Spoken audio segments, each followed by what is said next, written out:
প্রতিষ্ঠানগুলোর কর্পোরেট ট্যাক্সের হার ২.৫ কমিয়ে শতকরা ৪০ ভাগে নামিয়ে আনার প্রস্তাব করে ডিএসই।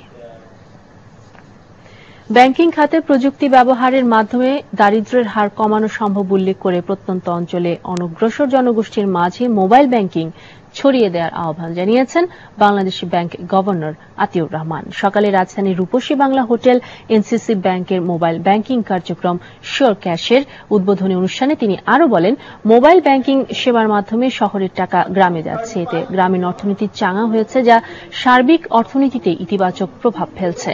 এনসিসি ব্যাংকের শিওর ক্যাশ কার্যক্রম সম্পর্কে অনুষ্ঠানে বলা হয়, নির্দিষ্ট ফির বিনিময়ে মোবাইল ফোনের মাধ্যমে দেশের যে কোনো প্রান্তে ১০ থেকে ২৫ হাজার টাকা পাঠানো যাবে।